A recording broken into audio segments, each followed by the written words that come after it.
This Week in Virology, episode 33, May 19th, 2009.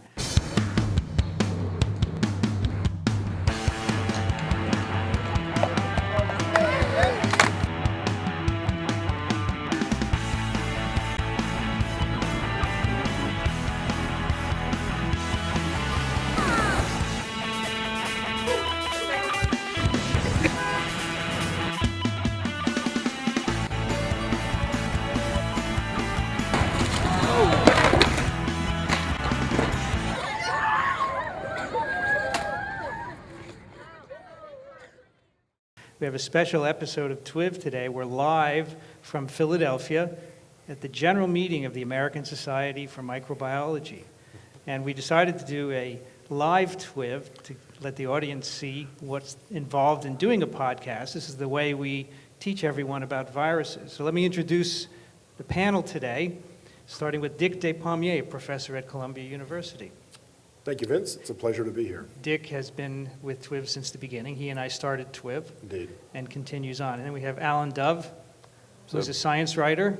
Great to be back in Philadelphia. I lived here for 3 years, and it's America's most underrated city. It's just fun to come back for a day. From Western Massachusetts. I now live in scenic Western Massachusetts. Normally, Alan joins us by Skype, the internet, voice over internet protocol, which is how we have our guests join the conversation.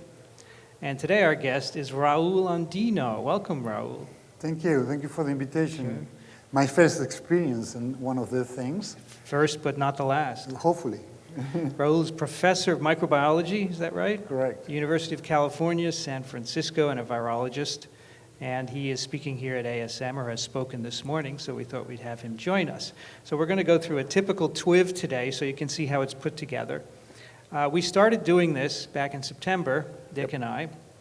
We're now on episode 33 because we decided to share our love and knowledge of viruses and infectious diseases with everyone else. Or ignorance, as the case Or may be. ignorance, exactly. And this is a casual conversation about viruses. It's like we're sitting in our living room just chatting, and typically we pick a couple of stories every week that are in the news, and we try and explain them, what's going on. And lately, of course, most of the stories have been influenza related. Sometimes we'll pick a journal article or two and explain them. Then we have email. Typically, we have lots of response from our listeners who ask us questions, and we're going to do that today as well. So it's really a very casual but informative conversation about viruses. And our audience is growing. Every week it grows, and we have all sorts. We have high school students, we have college students, we have science people, non-science people, graduate students, postdocs, professors, all levels it seems to appeal to. And I think this is, for virologists, for example, you never can read about every other virus except the one you work on. So it's interesting at that level. And then, of course, for non-scientists, it's interesting to understand what's going on. So that is This Week in Virology. And without further ado, let's start talking about today's subject. Raul, this is your first session in TWiV. And I know that before you were at UCSF, you were a postdoc with David Baltimore, correct? Correct. So we share part of the family. We are part of the same big family. Yeah, he's our godfather. That's right, the godfather. But before that, the only thing I know is that you're in Argentina. So is that where you got your PhD? Yeah, so I get a PhD in chemistry, but I focus in molecular biology. Mm-hmm. At that time was the time of cloning. I think you have, for the first time, produced a polio cDNA, and the whole world was fascinated with the finding that a cDNA, a copy of this virus, could actually be infectious. So we all wanted to reproduce that. Mm-hmm. And so we would start working on that, trying to understand a little bit of molecular virology there. So I got my PhD in Buenos Aires, and then I started writing letters from there to people up here to see who will accept me, and eventually David Baltimore. Not bad. Yeah. But were you interested in viruses specifically?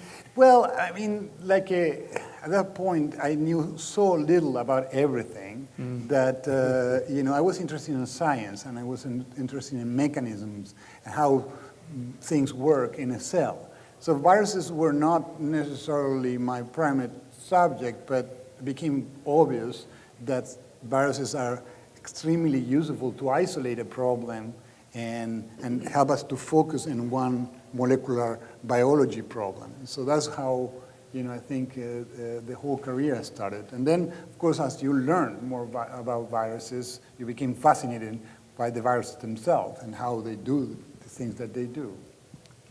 I'm always interested in how people end up in virology. Last week we had Raul Andino, who was a theoretical physicist who came to virology through bioinformatics.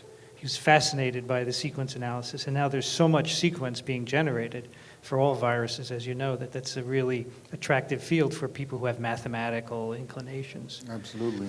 Well, we'll get into some of the work that you talked about today a bit later. Let's start with our stories of today, and the first one just came out. It's called Cytomegalovirus infection causes an increase of arterial blood pressure. And this is a paper published in PLOS Pathogens. And essentially, cytomegalovirus is a member of the herpes virus family, one of these large DNA-containing viruses. And it turns out that a good proportion of adults are seropositive for this virus, up to 99% by some estimates. And there is a lot of evidence for many viruses that they may be involved or they may be risk factors for hypertension and atherosclerosis. And there's some evidence that CMV is also involved in atherosclerosis. And these, of course, are all associative studies where you look at a population and you say, okay, this person has atherosclerosis, and they also Doesn't have... give you any mechanistic information. No mechanism. It doesn't have any causation, right? Very difficult to do with epidemiological studies. Yep. So what they did in this paper is they use a mouse cytomegalovirus, and they infect mice. And they look at the blood pressure. And now this is not just your normal virology, a plaque assay and growing a virus. Here they have to put a probe into the live animal to measure the blood pressure, a very small probe. So you move beyond virology in many ways. So they infect mice. They let the mice go for 6 weeks, I think, and then they measure the blood pressure. And then they kill the mice and take out tissues for some other studies. So what they find basically is that CMV causes a significant increase in the blood pressure of these animals. Now, blood pressure is not my area, even though I have it. I don't study Hopefully it. you still have But it. I understand that there's a very well-defined pathway starting from renin, leading to angiotensin and angiotensin II, which eventually binds a channel in the blood vessel and makes it constrict.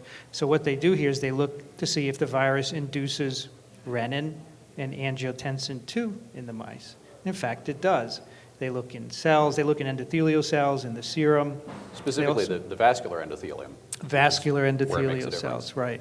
And the virus is growing in these cells, in aortic and other vascular endothelial cells.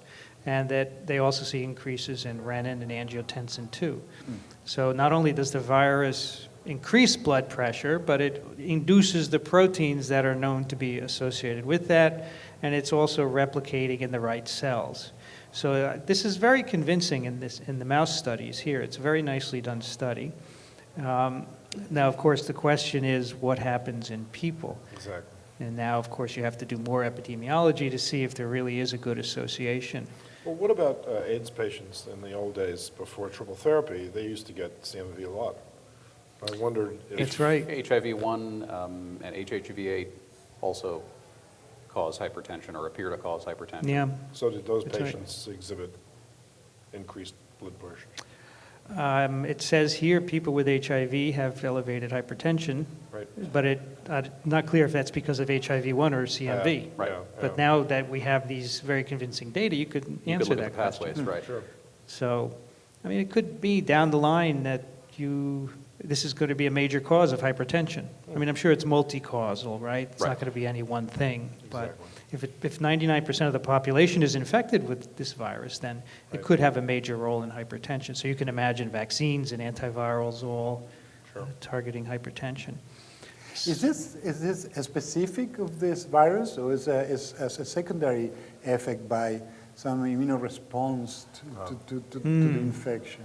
Well, that's what they suggest, that in fact it's secondary to cytokine elaboration by the virus. So, the host is making an innate response And the problem is then you have a sort of backfiring. And you have these Inflammation and hypertension are pretty closely Linked, yeah. connected. Now, But what is interesting, if it's something of a cytokine, maybe still the virus does something to this cytokine response to trigger this hypertension, because not every virus is doing it. Right. So that's an interesting. Yes. I mean, it could be that the hypertension is beneficial in some way to the virus. Or it could be We that don't this know. is Yeah. secondary to a mechanism the virus has for evading immunity. It could be, Yeah. Which is, yeah. The other these are all- question is that the only cell type that it infects, or is it a generalist? Well, my understanding is that this virus infects many different cell types, but in this study, they just looked in the vascular endothelial cells, 'cause it's relevant So to maybe hypertension. the other cells that it infects masks this effect when they're all It could triggered be, to yeah. begin with, because you get a multiplicity of cytokines Yeah. released. I mean, from reading the paper, there's not a lot known in humans with CMV and hypertension. There's some connection with atherosclerosis, but now I think this will stimulate some study. The last point here, which is interesting, this is not a lytic virus. These are persistent infections. So the Right. 99% of the population, you have this virus for life, and periodically it's reactivated. it's in you now. It's in you now. Herpes-like. And so it could be that when you have these bouts of replication, this Yeah, coincides with hypertension. You know, you get annoyed at work and the CMV starts replicating and you get hypertension. So we'll see. It's quite interesting. So that's neat. This has been in the press all week, actually. A lot of Right. press have been picking this up. So that is from the laboratory of Clyde Crumpacker at Harvard.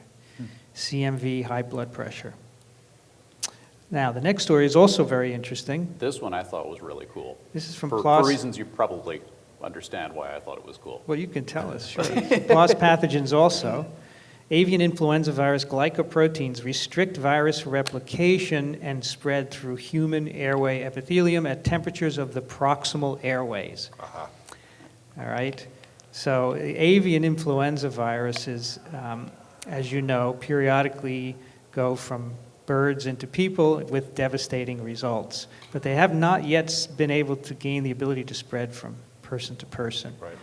And everyone wants to know why, to try and anticipate when this event is going to happen. And also, why is the avian to human jump relatively rare?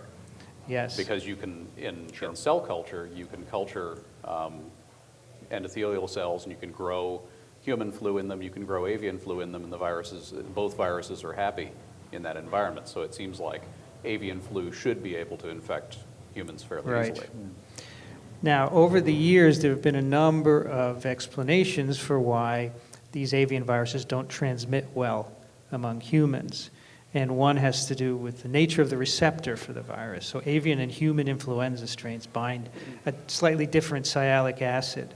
The sialic acid is typically the first sugar in a glycoprotein. And the way it's linked to the second sugar differs. It can be an alpha-2,3 or an alpha-2,6 linkage. And the avian strains prefer an alpha-2,3 and the humans alpha-2,6. And the story has evolved that people generally just have alpha-2,6 in their respiratory tract, and maybe that's why the avian strains don't grow well there.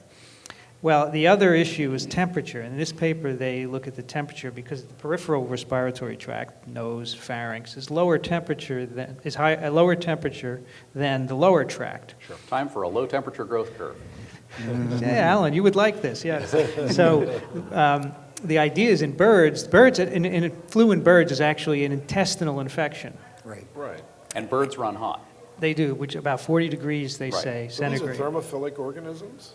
Influenza in birds, yeah, apparently. Not as much as the vents at the bottom of the ocean, but Right, well, thank God they're not psychrophiles then. psychrophilic. Right. So they asked the question, or maybe these avian influenza viruses don't grow well in people because they're adapted to high temperatures in the bird tract. And in fact, that's what they find. They do infections of human bronchial epithelial cells in culture at 32 and 37 degrees. And they find the avian strains grow very poorly at 32 degrees and very well at the higher I temperatures. just thought of something. Yes.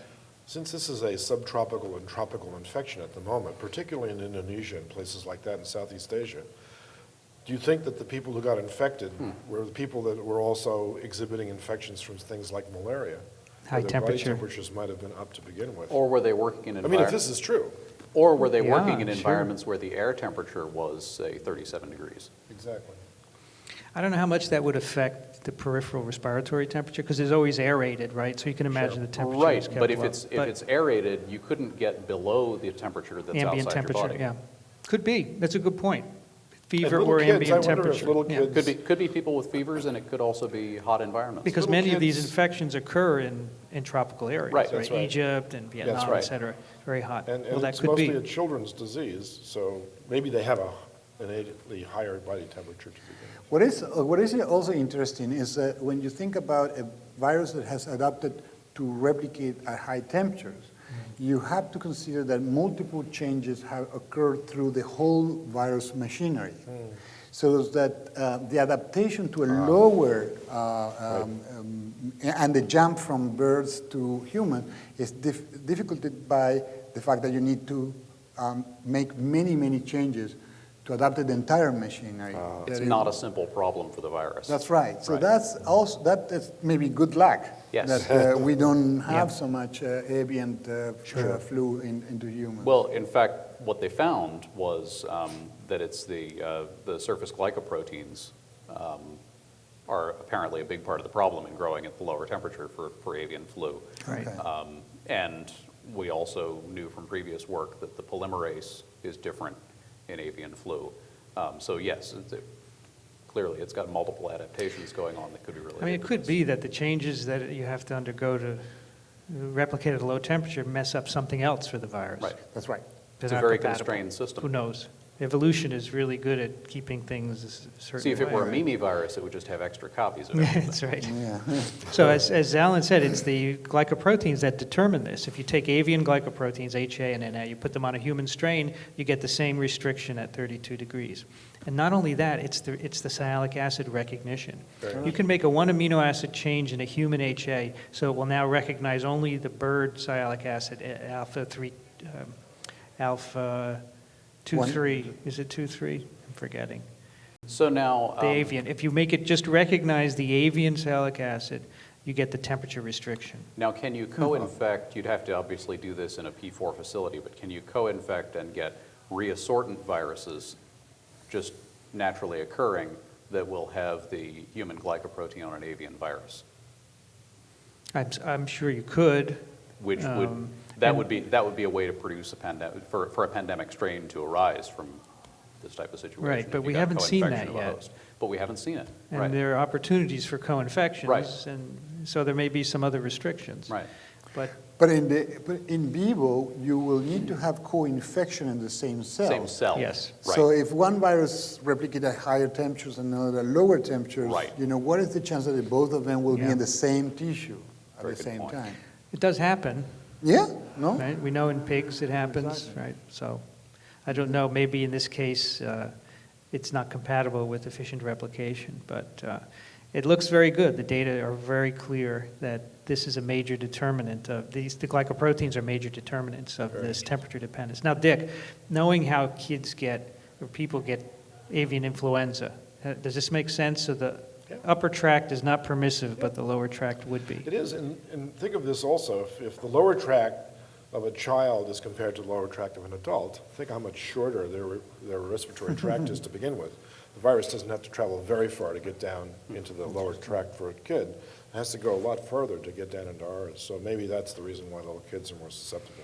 So I've seen photographs of chicken farmers sleeping with the chickens, Oh, yeah. you know? They're So all you can over. imagine you're breathing continuously in Of course. aerosol. Yeah, So that's eventually you will get virus down into the lower tract. It's still better than But sleeping with the fishes. Remember, It's better than sleeping with the but we've got all those cilia there pushing that stuff back up again, Right. you know? You've But you got- can imagine, Dick, if you have a chance encounter with an aerosol Oh, yeah, and it goes in your upper tract, it doesn't replicate and then it's clear. that's right. But if you have continuous infusion, You bet. as you might, that doesn't explain every H5N1 infection. Right. Because No. there are obviously kids You, that you can't get believe how infected. many pictures I took of chickens running around under the tables of the restaurants that I ate at when we traveled throughout Southeast Yeah. Asia, especially in Vietnam, and we found big signs that said avian flu has been here too. So, You know, I think if it was a highly infectious agent for people, boy, it would have been. The other thing is, Pandemic by anything now, with right? kids, you have to remember the altitude problem. They're closer to the chickens. No question about it. And they also hug these birds when Right. they get sick. They pet them and they want to nurse them back to health. And there's a lot of too empathetic, sympathetic behavior that little kids exhibit towards these sick birds that really gets them Contributes, in trouble. yeah. Yeah. So this is a very interesting story. I like this, and I think this Oh, will absolutely. develop, and it may be part of, I think it's one aspect of it. Yeah. There are other factors, Yep. but it's So really you neat. don't want your chickens to come home to roost. You do not. But Okay, you do want Dick, all your ducks in a row. Dick, next we're going to talk about West Nile virus. Oh, now But that's a before we- subject that I might know something But about. before we do that, a note from our friends at Citrix, Aha, and they make Go to My PC, really? which is a wonderful remote access program. And, you know, I've been frustrated sitting in rush hour traffic just so I can get to the office and work on my PC. And I'm sure you've done the same thing too, Dick. Do you commute to work, Raul? Yeah. You drive? I'll take a train, bike and take a train. Oh, that's very good. Yeah. Well, you're green. Yeah. But many of us would love to stay home a day a week so we don't have to sit Take in the BART. traffic. And if you have Go to My PC, you can, because with Go to My PC, you can access your office PC from home or anywhere in the world, even Argentina, at a cafe, an internet cafe, and you can reach your office computer. That's right. It's brought to you by Citrix, the award-winning remote access service. You can access your programs, files, email, even your network resources. All you need is the internet. You go to their website, you install it on your computer with one click, and then that's it. You can easily get into it from anywhere. It's as secure as online banking. I use Go to My PC. I love it. You should try it out too. And you can try it free for 30 days. Go to mypc.com/podcast. That's mypc.com/podcast, and you'll get a free 30-day trial. Tell them TWiV sent you. Now, in honor of us being in Pennsylvania, just a few days ago, Pennsylvania had its first finding of West Nile virus for 2009. State officials said they detected the virus in a dead American crow in York County. So the Is this first... going to become the new Punxsutawney Phil? You know, spring has now begun. We've got our Yes. first West Nile case. Yes. And the If there are any crows left. Sure. So, Dick, tell us, what does this mean that we have, it's May, is this unusual that we have West Nile? No, No? it's not unusual in birds. And in fact, it's not even unusual in mosquitoes. They can actually winter over with this. So they don't have to actually acquire this the next season in order to exhibit the presence of the virus. If they caught it somewhere in the fall last year, and then a cold spell caused them to seek out the sewers, which is where they go mostly in peri-domestic situations, that is the mosquitoes, and they just sort of hunker down for the winter, and they just sit there, the females. And they don't even have to have mated. They can actually produce a brood of eggs parthenogenically. So they can actually transmit this virus to their eggs Right. the next season, and that jumpstarts the epidemic of West Nile. And here's one of the first victims. So why is it now in May? It's getting warm? Yep, the the mosquitoes, mosquitoes are are becoming coming out of the active. sewers. The first clutches of eggs are hatching. They've got the virus. They go seek a blood meal, only the females, of course. And there are very few crows left, though, you know. In some states, they've had a 90% reduction in crows as a result Wow. of this infection. Dick, So- don't you think that the crows should evolve to become They resistant? will, but, you know, if you do the Darwinian approach to all this, Yes. you know, the Galapagos Islands arose very slowly over time. It looks like fast time, but it's really pretty slow. If you calculate how many generations you'd have to have of mutants in order to get one that was resistant I'd say to the too West Nile many. virus, it's a lot of generations. And, you know, it's too early yet still. I mean, it's only been around since 1999, so, and it was only restricted to certain areas at that point. Now that it's a global infection throughout the United States at least, you should start to see evolution towards resistance, but that will take a long time to replace the dead crows. I mean, when you had hundreds of millions of crows, you now have hundreds of thousands Wow. of crows. And so that raises another question. What good is a crow? I mean, what are they doing out there? Are they doing anything that might protect us from other diseases, like eating vectors, for instance, that might be in their food supply, that they're not doing that anymore? Do they? Do you know? Do they eat? I don't know. I mean, we're going to find that out, but unfortunately, nature The is hard doing way. that experiment. Yeah, sure. So these are the interesting things to look for. Other bird species are disappearing too, but probably not worth as much to talk about as the crows. Well, as you know, and as we've talked about, many people are looking into making mosquitoes resistant to viral infections using siRNAs, for example. And the key there is to try and get these mosquitoes to populate. They have to have some positive selection that would allow them. And in a few weeks, we'll discuss a paper on that, on how to make sure the gene stays in the mosquitoes that you release into the wild. I don't quite understand it yet, so we have to wait for that. Okay, so But what is interesting, I mean, on the thing, it's interesting to think that the whole process of infection is a process of evolution, right? Absolutely. So you alluded to that you know, probably you start with a number of environmental issues that control how much virus is released, which species are infected, and how it's eventually controlled. And there is this coevolution going on between the host and the virus. Sure. And so when you think about this artificial way to, for example, releasing mosquitoes which are resistant to the virus, it is in some ways an experiment. You really don't know how is the virus going to find balance with the vector. That's right. Also, Or whether it's going to change completely vector. and the human track record on introducing species in order to try to control the problem is not exactly all that stellar. Very long. That's right. Yeah, Not that the experiment should not be done, but just Sure. this is.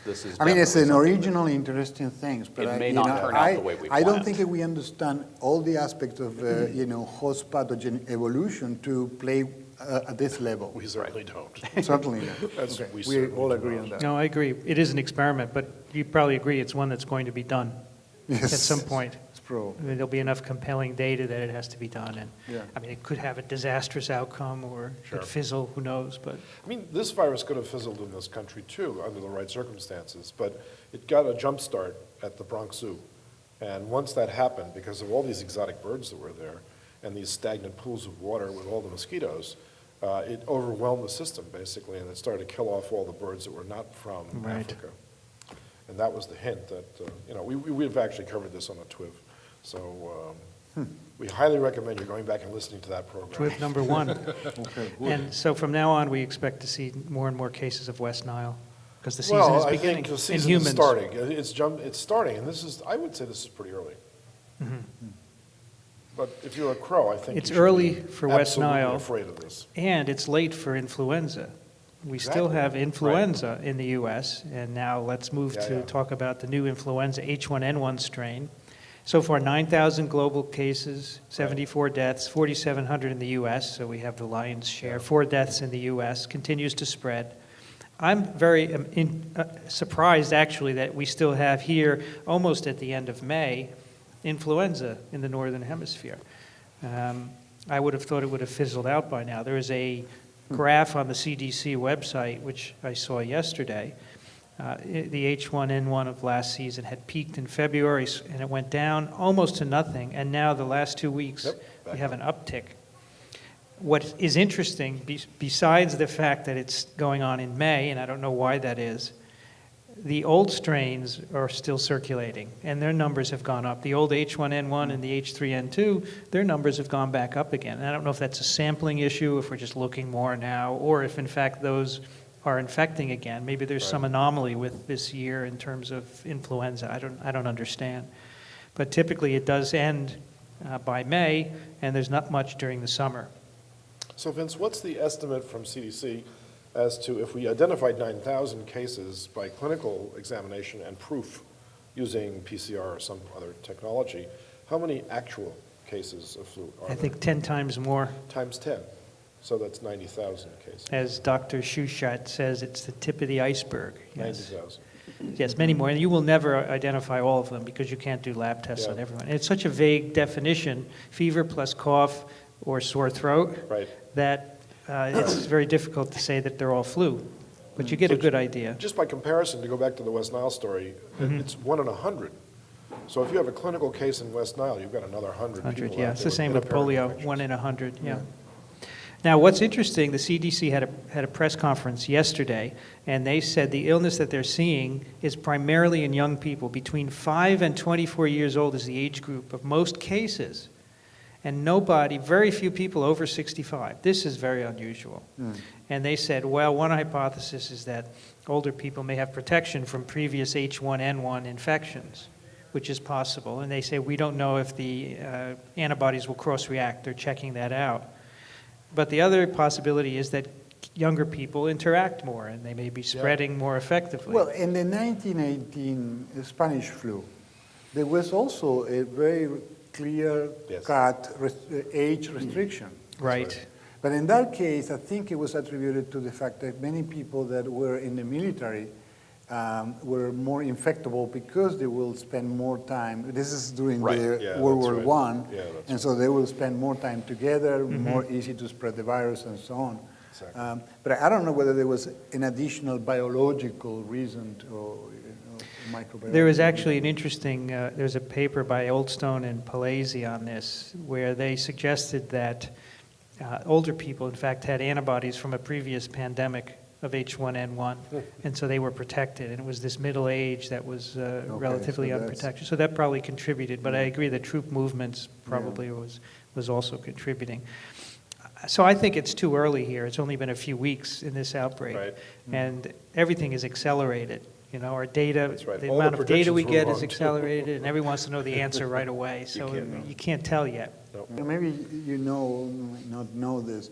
When they isolate H1N1, do they co-isolate the other strains, the ones are now peaking again? So from one person, do they get more than one strain? Right. You know, I can't tell from the data. They only tell you how many isolates and how many are in each serotype. It will be interesting to see whether there's more than one, co-isolation of the two viruses, because sometimes these viruses can interact with each other and can modify the host. I think they must co-infect because you do get reassortance, right? Now, what's interesting is that in the previous season, you had H3N2 and H1N1, but we didn't get recombinants among those two. Although in theory it should happen. Were they in different places? Were there geographic No, they were co-circulating geographically, so it should have happened. Now we have 3 type A strains co-circulating, which is really unprecedented, 2 H1N1s and an H3N2. So it will be really interesting to see if this continues. Maybe the 2 H1N1s will reassort, who knows. But we can tell now. We have the tools to do that. And the sequences that are coming out are amazing, 100 a day. It's just unprecedented. So the other thing I thought was interesting is that Glaxo announced that they're working on an H1N1 vaccine, and they can start making it in July. Okay, they'll have enough time to do this in July. They have to get the strain from WHO. WHO will manufacture a high-yielding recombinant strain first, give it to Glaxo. So that's 4 to 6 months from July to have the virus, which will be grown in eggs. And what I thought was interesting about this article is that they plan to add one of their proprietary adjuvants to this vaccine preparation. And this is an adjuvant that is not FDA approved, but could be used if the FDA thinks it's an emergency. What do we think about this, an adjuvant? Well, it could work out really well for Glaxo if the adjuvant is good. And presumably they have some data that this is going to work, otherwise they wouldn't be putting it into a vaccine. The interesting thing about this is they're making a vaccine on speculation, which is kind of a gutsy move from a business perspective until you realize that they actually have tentative orders from a number of governments adding up to more than 100 million doses. So there is going to be a market for the H1N1 vaccine. They are going to be able to sell this stuff. And then if it does actually get to be deployed, they will get a huge clinical trial of their adjuvant, which could be very, very useful for them. Now, if it doesn't work so well in humans, that could be maybe not so good. Yeah, that's a big trial. You're right. Sort of like the swine flu trial of 1976. Yes. Indeed. What was the problem there, Vince? Guillain-Barré, which we'll actually talk. So we have an email about that later. So we'll talk about that. Well, now, Dick, as you mentioned, we were talking about before we started taping.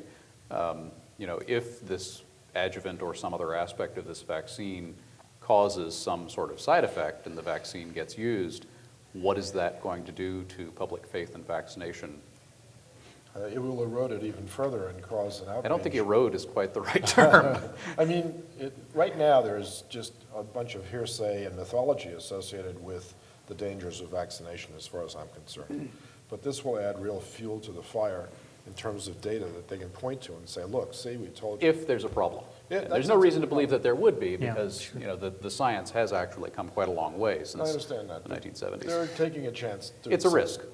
Yes. But let me take the other side of the discussion.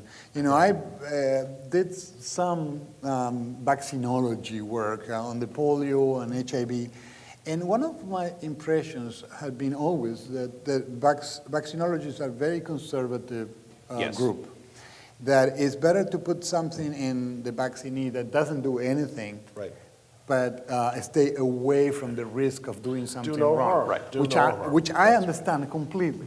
Sure. But the problem is that the vaccines do not advance very quickly this way, and we have many viruses which we don't have vaccine for, Of course. because this conservative approach. So I think an adjuvant that has good preclinical data is an interesting thing to introduce in the vaccine world. So I would be more in support of doing something like that. I understand, you know, the caveats. the caveats Yeah, and that's right. the possible dangers, but I think it's interesting to be a little more risky, and particularly, for example, in HIV vaccine. Sure. I mean, And particularly for a vaccine that would only be used if there's a pandemic going on. So the risk That's right. calculation becomes somewhat different. Would not be a seasonal flu. This Exactly would be right. a much more Exactly serious right. situation. Yeah. Well, your point is well taken, of course. You always have to balance that with the reaction from the anti-vaccine people, which you will see if there are problems, right? That's right. So you're probably right. They're very conservative, and they probably have good data on this adjuvant, but we'll see. We'll see if we need to use it. I think there will be other companies also making this vaccine. By the way, the purpose of including the adjuvant is so that they can make the doses go farther. Right. So they could just grow more virus, but it's a rush, so they need to grow what they have. Well, and if they max out their capacity producing this strain for a pandemic that may never Sure. occur, then they can't produce enough seasonal flu vaccine, and then you get deaths from seasonal flu. It's an interesting problem. Yep. So, Raul, what kind of virology is going on at this meeting? What did you talk about? You talked this morning, right? Yeah, so we put together this symposium. It was actually risky, but interesting. So And adjuvants, huh? That's right. Exactly. You can see where I come from. Yeah, so the symposium was about innate immunoresponses and how the viruses deal with those responses. But what we did, we took a somewhat original perspective because we choose two people that work in mammalian systems, interferon responses, and two people that discussed insect immune systems. And one person that works in a mammalian immune system, but in the coevolution between the virus and the host. So the virus is trying to, replicate. The host tries to suppress replication, and then the virus does something to overcome the immune system, and there is a coevolution. Sure. So that was a link between these two things. And what we were looking for was to see whether there are common rules and common themes in immune systems that are really very differently designed. So one is designed with proteins, antibodies, T cells, the mammalian system. The other is built on nucleic acid recognition, RNAi, RNA interference. So very, very different, chemically very different. And yet, there must be common rules. How do you design an antiviral defense mechanism that is effective? And the other thing is very interesting to me, that resonates with your point in the West Nile, is that many viruses, arboviruses, go through, and they are obligated to go through a cycle between insects and mammals, and again, insects and mammals. And when they jump from one species to the other, they have to deal with completely different immune systems. So if they are looking for a balance, how do they balance with the two very different immune systems? Sure. What kind of suppressors they use? What kind of... Yep. So that's more or less what we discussed. Are there components in common? Well, it's interesting. The key issue, there was 2 talks on RIG-I and MDF5. And as you know, these are receptors in the cytoplasm of cells that recognize nucleic acid from viruses. In general, double-stranded DNA or 3-phosphate, 5' 3-phosphates. Something that we don't have in infected cells. Okay, so there was 2 talks that were looking at that, and the question is, how the cell knows that it's infected? How is the sensors sense the infection? Right. So then you go back to the insect systems, and you have the same problems. So the common theme there is the virus. So the viruses have some obligated things to do. For example, replicate through an intermediate double-stranded RNA intermediate. Yep. So they cannot escape to make double-stranded RNA. And so maybe the 2 systems are different, but they recognize the same molecule, double-stranded RNA. Are there RIG-I-like molecules in insects? Well, that's what was fascinating to me. When you look at by bioinformatic and you take RIG-I sequence, RIG-I has a helicase domain and then a couple other CAR domains and RNA recognition domain. If you take the helicase and put it and blast it in the computer, what you find is one major gene in Drosophila. And the gene is DICER2. And as you know, DICER is the one that processes long double-stranded RNA and in small RNAs. But it turns out that DICER not only is in the process of involved in the business of processing long double-stranded RNA into siRNAs, small interfering RNAs, but DICER itself can signal and acts as a RIG-I-like molecule. Oh, fascinating. That's great. So there's really an integration of... So that's one thing. And the other thing that we've been... the one thing I was discussing this morning was this other general important rule, which is there's a battle between the virus replication and the immunodefense. And the immunodefense is trying to stay one step a step ahead of the infection. And so the idea is that to be one step ahead of the infection, you need to have systemic immunity. And RNAi has been so far recognized as a self-autonomous mechanism. You infect one cell, produce double-stranded RNA, make siRNAs, that cell will suppress the amount of virus being produced. But that doesn't work. You need to have systemic spread. And so that's one of the things we're trying to do, is understanding how the RNAi signal spread through, in this case, Drosophila. Do you want to ask something? We have a question. From the audience? What is the singular for audience? Audio. So my questions go back to things you were talking about previously. Sure, it's fine. Sure. So one, I just wanted maybe a clarification on the Glaxo situation. So they're basically trying to, it's going to be a situation where the FDA is in a position where they have to have an emergency use authorization to be able to distribute the vaccine. They're kind of forcing the situation. That's our understanding. I think it's important to clarify, we're not representing the company or deeply researching a story on it, but you'd need to talk to somebody at Glaxo to figure out exactly. But the reports are that this would contain an adjuvant that is not currently FDA approved.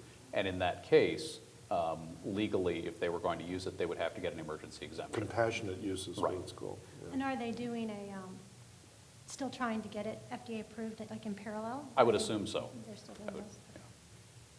Apparently it's been approved for animal use, so. I'm sorry? I say apparently it's been approved for animal use, so. Okay, just- Veterinary use. Somehow you're eating that adjuvant. Right. Right. So And do you know what the adjuvant is? they won't tell us. Yeah, it's Oh, proprietary. Proprietary. Yeah. Right, Right. yeah. Okay. And then the other question has to do with the CMV and the blood pressure. Right. And I guess this is a new study, so they haven't looked at other data involving maybe people. I was thinking about people that are use Valtrex or things that are for shingles or herpes simplex. And That antivirals. if that has an effect on blood pressure, or That's the same with interesting. like a shingles Right. vaccine. Yeah. There is, that there is population. one result that they cite in the paper. It's heart transplant patients who are on one of the anti-CMV drugs have a lower rate of rejection, and also I think there was a blood pressure finding in that as well, which was suggestive of, maybe if you control the virus, you might help control the blood pressure. And Yeah. that was antivirals or people, not vaccine, it was the. No, antivirals, there yeah. isn't a CMV vaccine. That's a good idea, though. Now you can do that. That's a pretty easy Right. study to Because I do. think a lot of people when they're 60 get the shingles vaccine. Absolutely. So you might be able to check. Yes, that's right. The shingles vaccine is given later in life, right? So you could actually check that, and that's an easy epi study to do. Right. Yeah, thank you. See, this is what's nice about focused podcasts. Your audience is interested in what you're talking about. We don't, Riveted to the spot. we don't have 10 million people who are not That's really right. interested. We have a few people who are really interested. Thank you. You should give her a copy of your book, Dick. That's right, you promised. You should check the Twitter feed, Oh, yes, we should.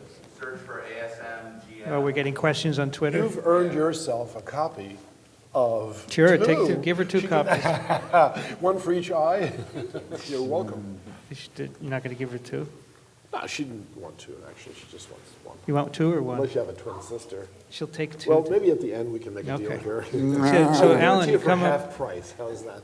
come up, you tell us what's on Twitter. Yeah, You're I'm welcome. just. In I the just meantime, I'm going to discovered- read an email. I just turned on Wi-Fi and I am signing into a. So hub. on TWiV, we also Thing. get emails, and we read them every show, and they're really a fun part of the podcast because our listeners are really interested, and they have great questions, which always challenge us. So this is from Kiki, who writes, "Hey, I just wanted to write in to tell you how much I enjoy your podcast.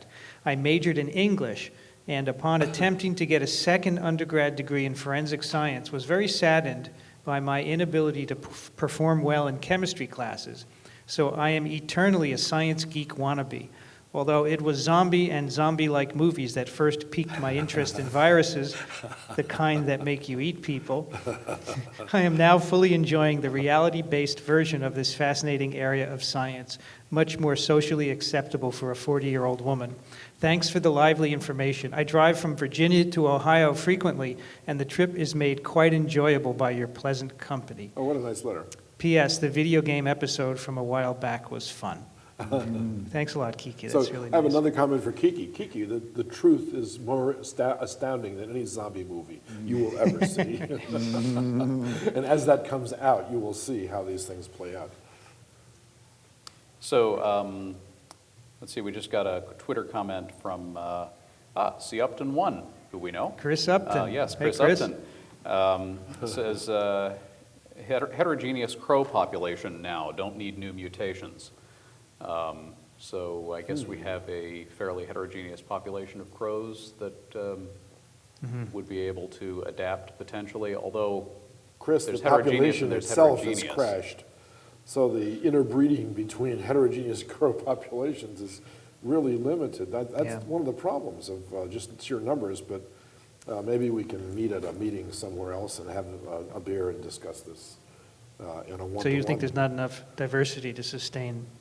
I Yeah. think when you look at the crow population in the United States, I mean, I agree that there are mobs of crows that are different from other Yeah, mobs, yeah, yeah. slightly different, but they're all susceptible to this virus, unfortunately. And it swept from the east to the west in 3 years and knocked out bird populations wherever it's been. The other thing I wanted to say, Raul, was that this virus and several others are so promiscuous that not only do they infect cold-blooded invertebrates like insects, but they infect cold-blooded vertebrates like frogs and lizards and birds, which are warm-blooded vertebrates, of course, and all mammals. I don't know a single species of mammal or reptile or bird that this virus doesn't infect. So maybe it's missing, rather than has, some additional thing which allows it to avoid all of these other things. Maybe it's missing the things that we attack. So if you eliminate something, you can actually become more promiscuous than if you were, let's say. And I think of a parasite like toxoplasmosis as a protozoan, which is equally promiscuous in terms of mammalian cell types in mammals. There is no receptor that this protozoan needs in order to enter cells. Yeah, no, it's precisely the point is we don't really fundamentally understand how a host differentiate between self and non-self. Exactly.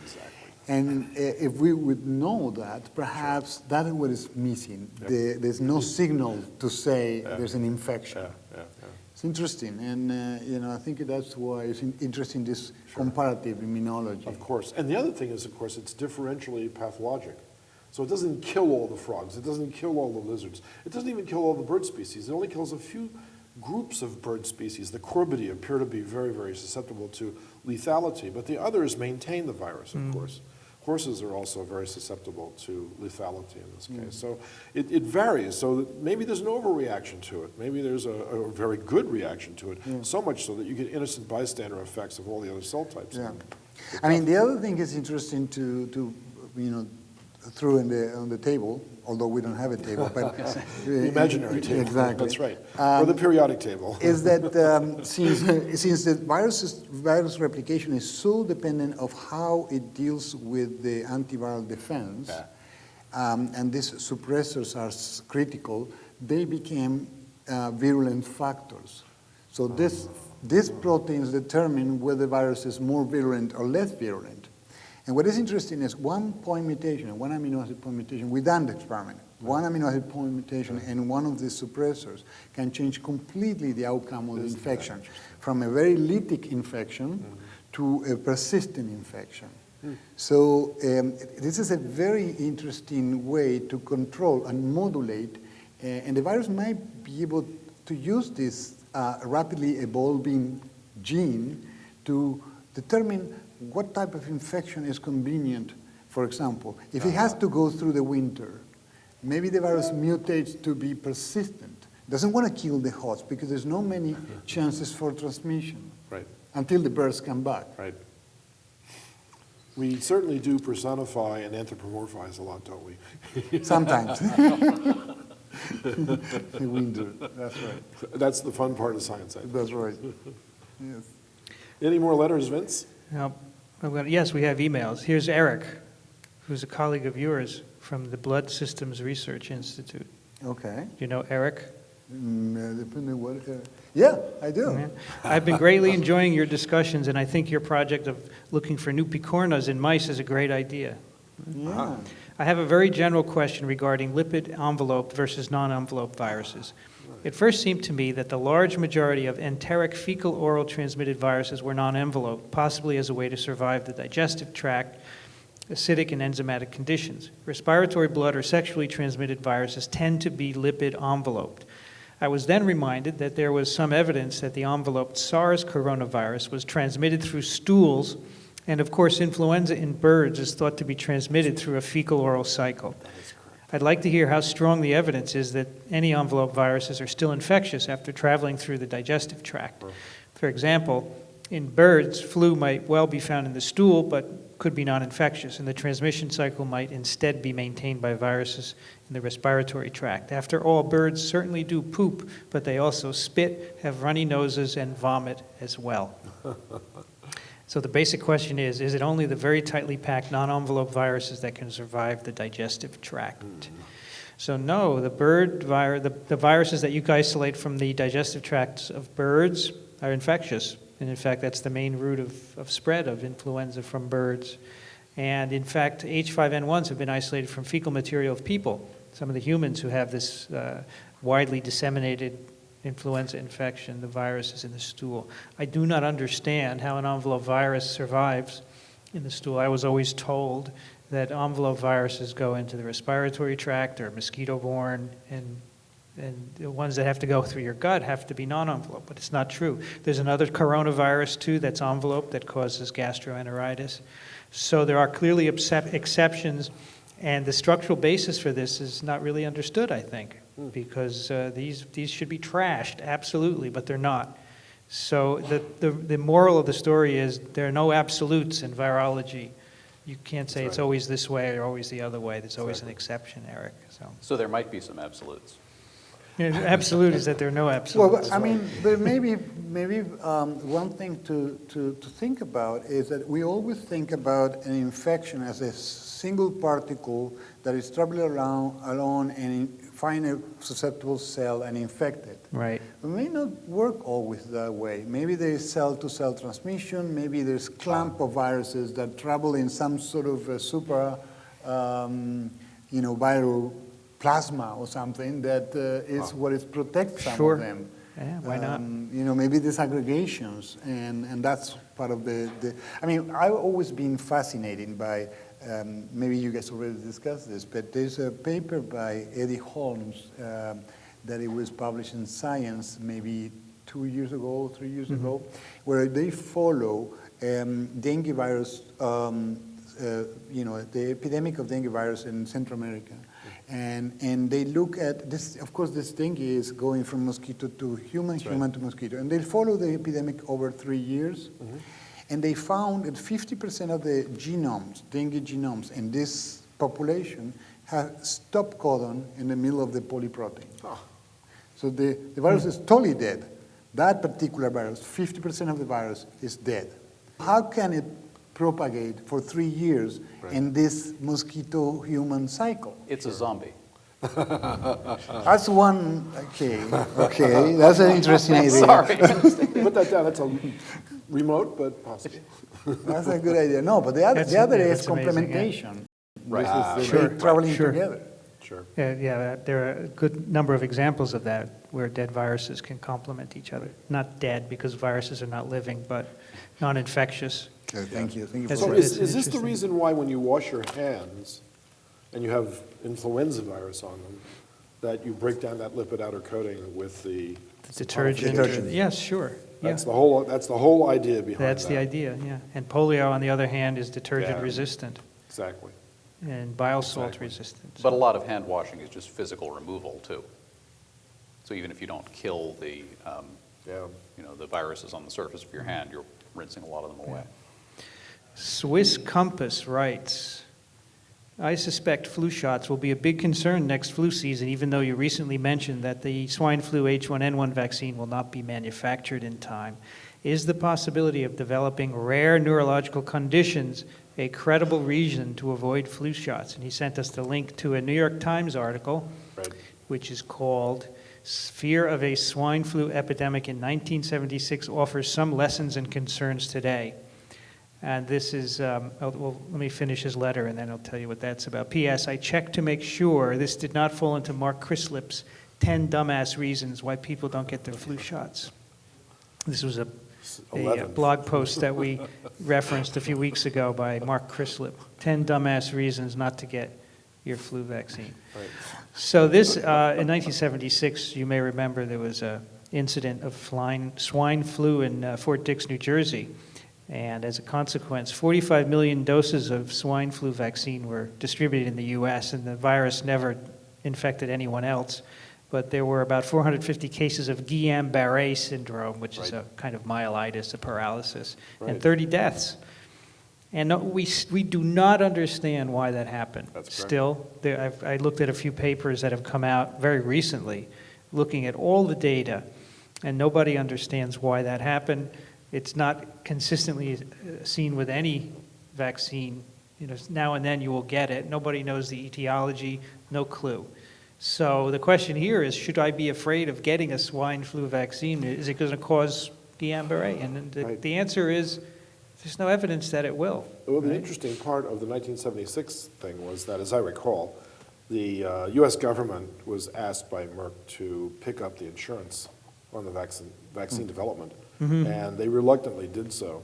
And then all these Guillain-Barré syndrome cases arose, and the government had to reapportion funding. They did. So that's a caveat that a lot of companies think about before they get involved in the vaccine business. Well, On the other hand, is the risk of a horrible wreck enough to keep you from driving?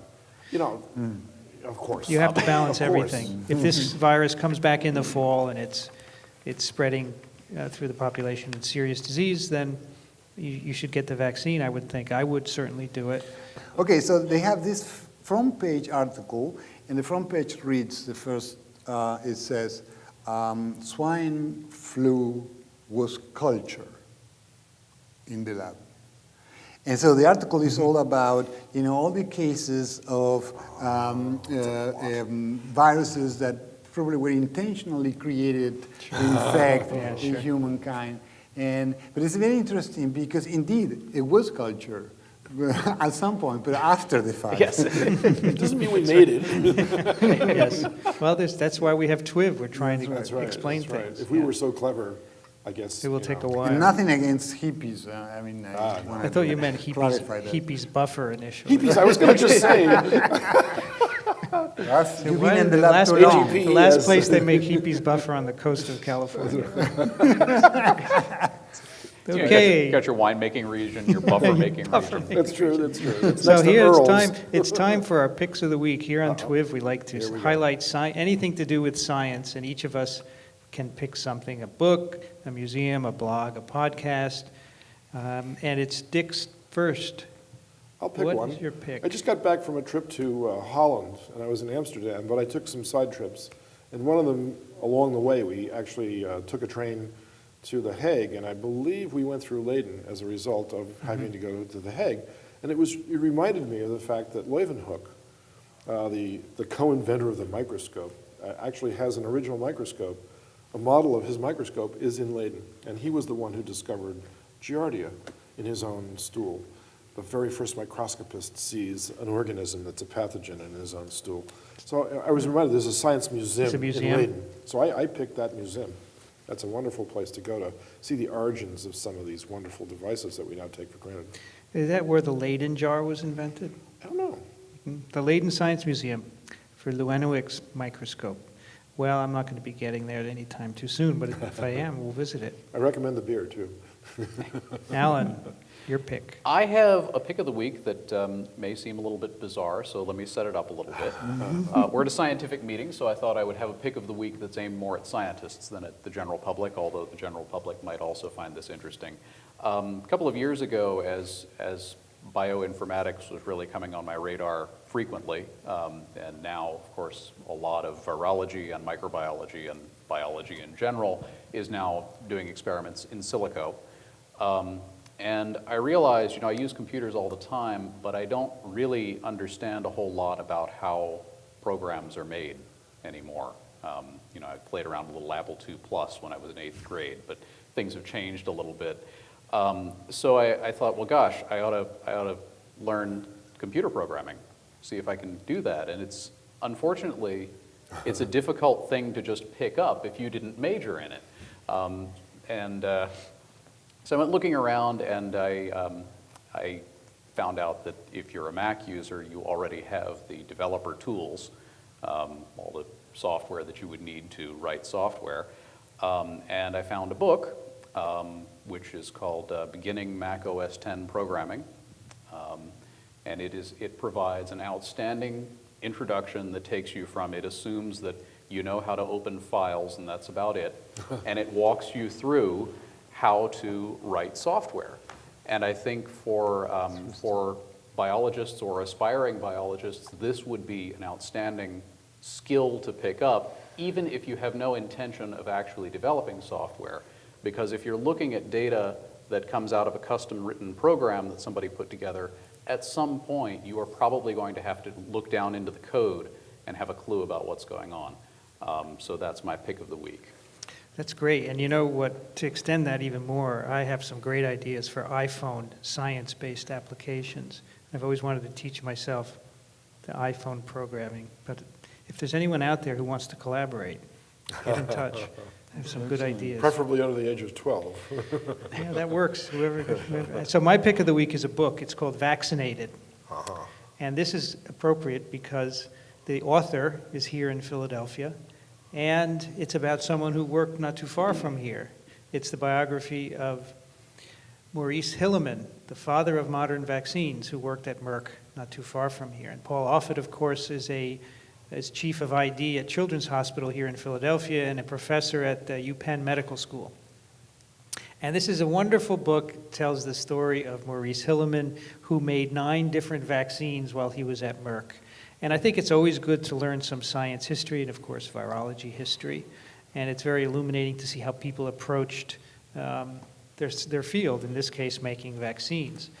And let me just read a short bit here to give you a sense. Scientists aren't famous. Well, that's for sure. They never endorse products or sign autographs or fight through crowds of screaming admirers. But at least you know a few of them: Jonas Salk, Albert Schweitzer, Marie Curie, Albert Einstein. But I'd bet not one of you knows the name of the scientist who saved more lives than all other scientists combined. A man who survived Depression-era poverty, the harsh, unforgiving plains of southeastern Montana, abandonment by his father, the early death of his mother, and at the end of his life, the sad realization that few people knew who he was or what he had done. Maurice Hilleman, the father of modern vaccines.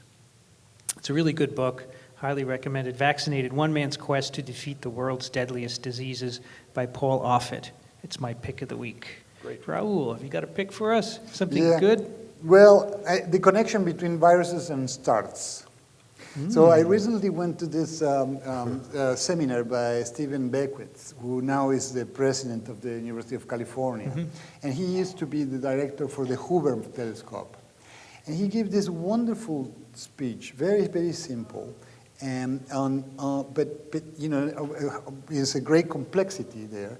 How can you look at the stars and look at the past and predict the future of these galaxies moving through the expansion of the cosmos? And not only that, you can predict that there must be something in this dark place that they call dark matter or dark energy, and they don't even know what it is. So my pick is the website for the Hoover telescope, because in addition to have very nice pictures, it's very inspirational for a virologist to think whether it's possible to somehow mathematically predict where the virus is today, where it's going to be tomorrow. Sure. Can we anticipate an epidemic? We can. So that's my. Sure, that's great. Doesn't have to be virology, by the way, any kind of science. And we get a lot of astronomy because it's very relevant to what we do, I think. That's great. Okay, guys, thanks so much. Well, that does it for another TWiV. I just want to remind you that you can find other science podcasts at sciencepodcasters.org and promednetwork.com. Those are 2 places that collect podcasts. Alan, thank you for coming all the way from Western Massachusetts. Yes. Alan you can follow Alan on Twitter, Alan Dove, and he writes a blog called dovedocs.com where you can listen to his journalistic ranting. Dick, thank you for coming from New York City, Fort Lee, New Jersey. I'll be giving you a ride back home, as a matter of fact. That would be appreciated. Are you a good driver? I'm a very good driver, All right, very good. especially when I stay awake. Raul, thank you for joining us. Thank you Appreciate very it. much So for the invitation. where should people go online to find out more about you? You have a website at UCSF, right? Yeah, I just recently make it again the website. It's just last week or something. It was a 15 years old website before. Oh, right. Okay, we'll put a link to that in the show notes for this episode so people can find out. And, we're going to have you back so you can talk more about the work you do in a future TWiV. So when I call you, you know what I'm talking about, TWiV, right? Yes. But we appreciate your joining us. Thanks, everyone, for joining us. Thank you, audience. We appreciate it. Thanks, Chris Kondayan. We want to thank Chris and ASM for making live TWiV possible. This is the first live show we've done, and we hope there'll be more. So stay tuned. And thanks, everyone, for listening. You've been listening to This Week in Virology, the podcast about viruses that may or may not make you sick. Thanks for joining us. You can find us online at twiv.tv and send us your questions, twiv@twiv.tv. Tell us what you want us to talk about. We'll be back next week again, of course, and you should subscribe in iTunes so you get every episode downloaded automatically. Another TWiV is viral.